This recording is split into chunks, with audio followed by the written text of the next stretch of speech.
तो कैसे हैं आप लोग? करी का डायलॉग चोट करता है। क्या करूँ यार, अभी तक अपना यूनिक डायलॉग नहीं बना सका मैं। अगर तुम्हारे बिग ब्रेन में कोई छोटा डायलॉग हो तो इस गरीब की हेल्प करने के लिए इंट्रो का डायलॉग प्लीज़ कमेंट में लिख देना। ओके, अब बहुत हुआ भिखपंती, अब टॉपिक पे आते हैं।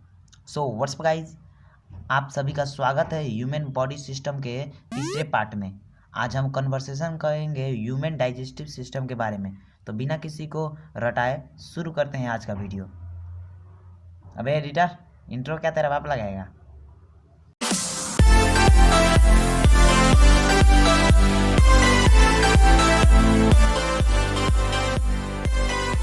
हम सभी को पता है कि हमारा बॉडी बहुत सारे मॉलिक्यूल्स से मिलकर बना होता है और इन्हीं मॉलिक्यूल्स का इंटरेक्शन हमें हमारा अस्तित्व देता है।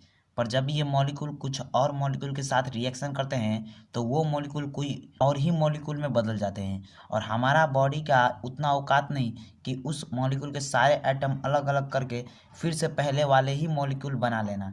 इसीलिए हमारा बॉडी में जो भी मॉलिक्यूल केमिकल रिएक्शन के चलते बनते हैं जिन्हें हमारा बॉडी यूज नहीं कर सकता, वो बॉडी से निकाला जाता है।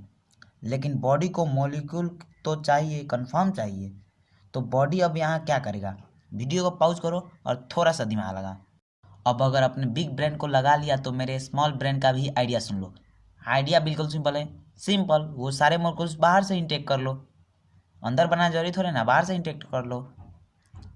अब हम सभी को पता है कि नॉर्मल नॉन लिविंग थिंग्स में ज़्यादा कॉम्प्लेक्स मॉलिक्यूल्स नहीं होते।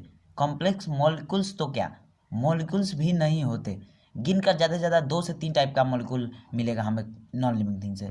बट वही लिविंग थिंग्स यानी कि एनिमल्स और प्लांट्स में हमें बहुत सारे मॉलिक्यूल्स के वेराइटी मिल जाएंगे, जिसके कारण से हमारे बॉडी को जो भी मॉलिक्यूल चाहिए होगा वो उसे ले सकता है। इसीलिए हम कंकड़ मट्टी नहीं खाते, सिर्फ लिविंग थिंग्स ही खाते हैं, क्योंकि उसमें बहुत सारे मॉलिक्यूल्स के वेराइटी होते हैं। अब यही जो लिविंग थिंग्स हम इंटेक करते हैं उसे ही हम फूड कहते हैं और यही फूड हमारे बॉडी के सारे काम करवाने के लिए रिस्पॉन्सिबल है। बहुत लोगों को लगता है कि फूड सिर्फ एनर्जी का प्रोडक्शन के लिए ही चाहिए, but this is totally and totally wrong. Cell division जैसे प्रोसेस के लिए भी food plays a important role. अब इसी फूड को एब्जॉर्बेबल एंड यूजेबल फॉर्म में तोड़ने के लिए यानी कि डाइजेस्ट करने के लिए जो सिस्टम हमारे बॉडी में प्रेजेंट है उसे ही हम डाइजेस्टिव सिस्टम कहते हैं। अब बहुत लोगों को यहाँ एब्जॉर्बेबल का मतलब समझ नहीं आएगा, तो ये भी समझ लो। हमारे लार्ज इंटेस्टाइन में फूड ब्लड में एब्जॉर्ब होता है, बट लार्ज इंटेस्टाइन का एब्जॉर्प्शन रेट बढ़ाने के लिए उसका सरफेस एरिया बड़ा करना पड़ेगा। इसीलिए उस पर छोटे छोटे भिलाई होते हैं जो एब्जॉर्प्शन स्पीड को 6 से गुना तक फास्ट करते हैं। बट ये भिलाई बहुत ही स्मॉल होते हैं और इससे बड़े बड़े कॉम्प्लेक्स स्ट्रक्चर एब्जॉर्ब नहीं हो सकते। इसीलिए बॉडी इन सब को सिंपल एब्जॉर्बेबल फॉर्म में तोड़ता है। यही है एब्जॉर्बेबल फॉर्म का असली मतलब।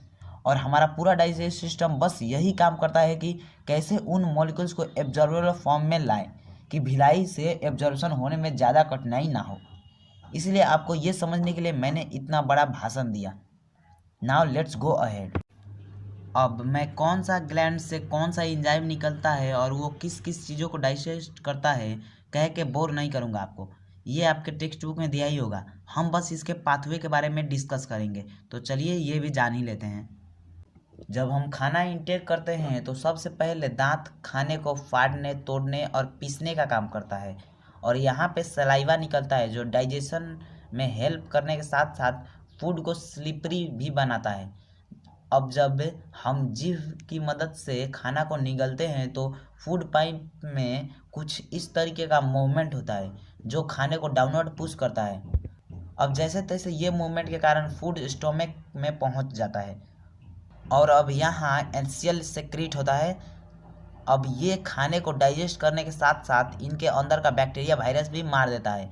अब जब पूरा एनसीएल फूड के साथ कंबाइन हो जाता है तो ये स्फिंक्टर खुल जाते हैं और वो खाना स्मॉल इंटेस्टाइन के अंदर आ जाता है। यहाँ आते ही लीवर और पैंक्रियाज, इन दोनों का कंबाइंड एंजाइम इस फूड को और डाइजेस्ट करने में हेल्प करता है। उसके बाद स्मॉल इंटेस्टाइन में भी कुछ केमिकल सीक्रेट होते हैं जो और डाइजेशन में मदद करते हैं। अब यहाँ आते आते फूड मैक्सिमम डाइजेशन हो जाता है और अनडाइजेस्टेड फूड एनस के थ्रू बाहर निकाल दिया जाता है और डाइजेस्टेड फूड भिलाई के जरिए खून में एब्जॉर्ब कर लिया जाता है।